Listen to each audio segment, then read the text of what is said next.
સુરત સહિત રાજ્યના અલગ અલગ લોકેશન પર બનેલી ગુજરાતી ફિલ્મ ઉદ્યોગમાં પહેલીવાર માત્ર મનોરંજન નથી કરતી, પરંતુ સમાજની અરસપરસ જઝોડે છે.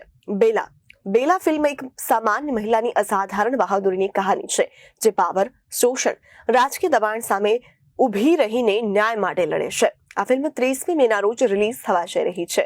આ ફિલ્મ મેડ ફોર સોસાયટી મેસેજ સાથે અદ્યતન સિનેમેટિક સ્ટાઇલ અને મજબૂત સંદેશ આપવામાં સફળ રહી છે. બેલા ફિલ્મની વિચારશક્તિ, નારી આવાજ, ન્યાયની શોધ અને કરપ્શન સિસ્ટમ સામેના સંઘર્ષની ગુંજી રહેલી કહાની છે. એક સામાન્ય મહિલા કેવી રીતે પાવરફુલ મીડિયા, પોલિટિક્સ અને શોષણના જાળમાં ફસાયેલ સિસ્ટમ સામે લડી શકે છે, એ ફિલ્મનું મુખ્ય ધ્યેય છે. ડાયરેક્શન અને નિર્માણ ડાયરેક્ટર તનસુ ગોહિલ, નિર્માતા અતુલ કુમાર ખાણિયા, હિતેશ પુષ્પક, બ્રિજલ દેસાઈ, સહનિર્માતા કાસ્ટિંગ ડાયરેક્ટર અમિત ઠક્કર, તેઓએ ફિલ્મને આંતરરાષ્ટ્રીય સ્તરે પહોંચાડવાના દ્રષ્ટિકોણને અપનાવ્યો છે. ફિલ્મની ખાસિયત રિયલ લાઈફ ઇન્સ્પાયર્ડ કોન્સેપ્ટ અને કોર્ટ ડ્રામા છે. બેલાએ વ્યક્તિગત ન્યાયથી લઈ સામાજિક ક્રાંતિ તરફ યાત્રા કરે છે. ફિલ્મમાં દર્શાવેલ ટેગલાઇન "અવાજ દબાવશો નહીં" પહેલાથી જ સોશિયલ મીડિયા પર ટ્રેન્ડ થઈ રહી છે. પાવરફુલ વિલન અને નાયકા વચ્ચે સસ્પેન્સફુલ ડ્રામેટિક ટકરાવ દર્શાવવામાં આવ્યો છે. ફિલ્મે ટેકનિકલ દ્રષ્ટિએ પણ અદ્યતન સિનેમેટોગ્રાફી, રિયલ લોકેશન અને અર્બન કોન્સેપ્ટ રજૂ કર્યો છે. ટીમનો દ્રષ્ટિકોણ નિર્માતા તનસુ ગોહિલના જણાવ્યા અનુસાર બેલા માત્ર ફિલ્મ નથી, એ દરેક મહિલાનું પ્રતિબિંબ છે કે જે ભય વિના અવાજ ઉઠાવે છે. સહનિર્માતા અમિત ઠક્કરે જણાવ્યું કે ફિલ્મ એક મજબૂત મેસેજ સાથે એક કલાકારીની યાત્રા છે, જેમાં દરેક પાત્ર પોતાનું પાવરફુલ સ્ટેટમેન્ટ આપે છે. લક્ષ્યની ઉપલબ્ધિ ફિલ્મ સિરીઝ પહેલાથી જ વિવિધ મંડળો અને સામાજિક સંગઠનોમાં ચર્ચાનો વિષય બની છે, ત્યારે ઓટીટી અને નેશનલ થિયેટર રિલીઝ માટેની પણ તૈયારીઓ ચાલી રહી છે.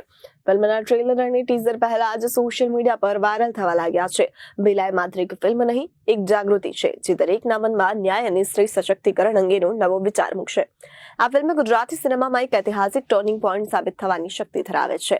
मैं बहुत ही एक्साइटेड हूँ और थैंकफुल हूँ वीएन फिल्म्स और मेरे सारे प्रोड्यूसर्स को पहली बात तो, और एक बहुत ही बड़ा जज्बा, बहुत हिम्मत होनी चाहिए आपको ऐसा सब्जेक्ट उठाने के लिए, स्पेशली वुमेन ओरिएंटेड, जहाँ पे ज़माना आजकल कॉमेडी फिल्म्स का है और सारी चीज़ों का है, like you can say horror comedy चल रहा है, what ever it is.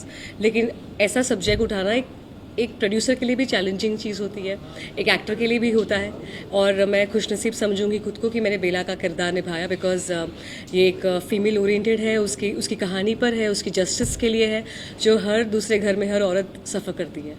My name is Reena Bhagat.